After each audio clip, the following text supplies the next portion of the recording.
Thank you so much, sir, for your profound words of wisdom, which have truly set the perfect tone for deliberations ahead. I would now like to request Shri Kapil Sibal, President, Supreme Court Bar Association, to address this distinguished gathering.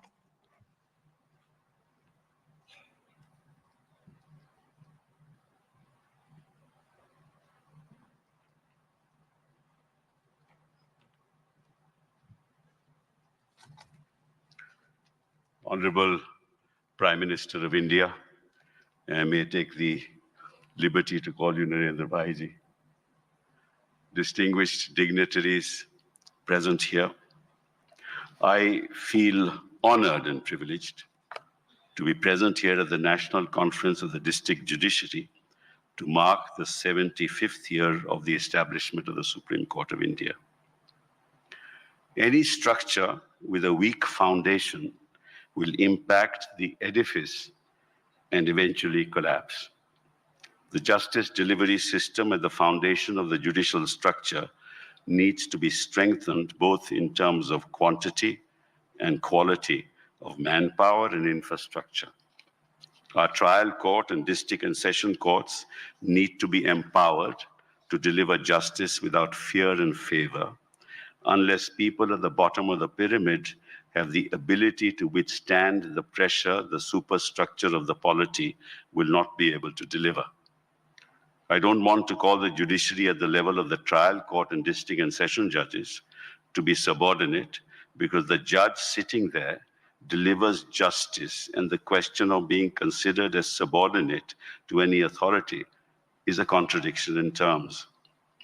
The judiciary at that level should be instilled with the confidence that their judicial pronouncements shall never be held against them, and that they represent the spinal cord of the justice delivery system.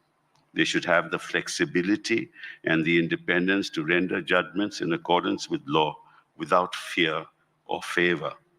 The effectiveness, fairness, and integrity of the courts impacts the perception of the public on the credibility of the entire judicial system. The fact that the trial court and district and session courts are loath to grant bail in matters of some significance itself is symptomatic of the malaise that has set in. In the course of my career, I have seldom witnessed the grant of bail at that level. This is not just my experience, but the Chief Justice of India has said often enough that court at the highest level is burdened with matters of bail, because at the level of trial courts and district and session courts, bail seems to be an exception.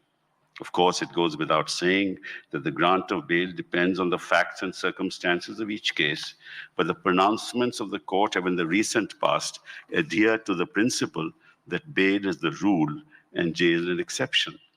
We've seen trends harking back to the law laid down in Gurbaksh Singh Sibia, wherein this principle has been enunciated and has now been reiterated by the Supreme Court of India in several recent judgments, even in relation to special acts which require stringent twin conditions. Liberty is the foundational substratum of a thriving democracy. Any attempt to throttle it impacts the quality of our democracy.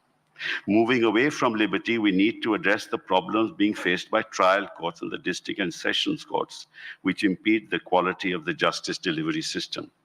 The judge population ratio in India is abysmally low, 21 judges to a million population, as compared to over 100, and in Europe, over 200 judges to a million population. Therefore, the roster at the level of the trial and district and session courts is overburdened on a daily basis, which impacts not just the justice delivery system, but lives of millions who are waiting for justice to be delivered. They come to court day in and day out for their matters to be heard expeditiously and fairly. However, in the absence of quick disposals, they have to wait for years, which impacts them both economically and mentally. The court cannot even imagine the mental agony and the economic consequences of these kind of delays. Furthermore, our young, talented people choose not to seek appointments at the trial and district sessions courts due to abysmal conditions in which judges operate. Despite this, many of the judges, through sheer hard work, and commitment to the cause are doing yeoman service to the nation, even though they are handicapped by lack of proper courtrooms and office facilities, supporting staff, including stenographers, library facilities at home, appropriate residential accommodation, and necessary transportation facilities. Needless to mention the meager salary that those serving the cause of the nation draw to discharge their duties. Unless we are able to improve their conditions of work, both in terms of salary and infrastructure, the quantity and quality of the justice delivery system will suffer. Some of the problems that need to be addressed are the following, and I will not elaborate on them. Pension. Despite the fact that the Supreme Court had accepted recommendations of the Shetty Commission and subsequently the Padmanabhan Committee, the NPS was made applicable to judges of district courts from 2005 without even consulting the high courts. The major disadvantage of NPS that the monthly annuity provided to judicial officers after retirement is much less than the pension that a judicial officer having the same length of service and having retired from the same rank receives. Under the NPS, the retired judge gets a monthly annuity, in some cases to as low as 13,965, as against 1,63,000 under the old pension scheme. Promotions. The promotional avenues are limited for judges who join as civil judges in the district judiciary. Some judges join as civil judge and retire as civil judge. While the Shetty Commission had highlighted the problem and suggested a weighted system, but it was rejected by the Supreme Court on ground that the introduction of a roster system would resolve the issue. It hasn't done so. Gender sensitization. Nationally, the share of women in the district judiciary has crossed 33%. However, a conducive work environment to welcome women judges is missing due to a lack of residential accommodations, separate washrooms in courtroom premises, creches, and security. Technology.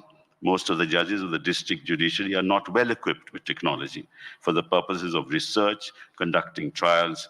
While the libraries is diminishing from residential offices, judges are not properly trained to avail e-library and e-journal facilities, and in some cases, they're not even available.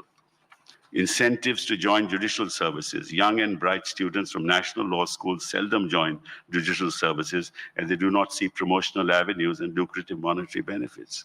I urge everyone on the dais to urgently address the persistent issues being faced by judges of the trial and district and session courts, who are the backbone of our judicial system.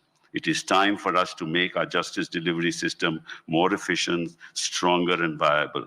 I echo the words of Andrew Jackson, who is often praised as an advocate for ordinary citizens, and I quote, "All the rights secured to the citizens under the Constitution are worth nothing in a mere bubble, except guaranteed to them by an independent and virtuous judiciary." Thank you very much.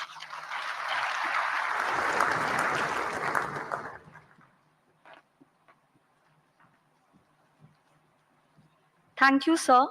Your address today brought a wealth of knowledge and experience that will undoubtedly inspire and inform all judicial officers attending this conference.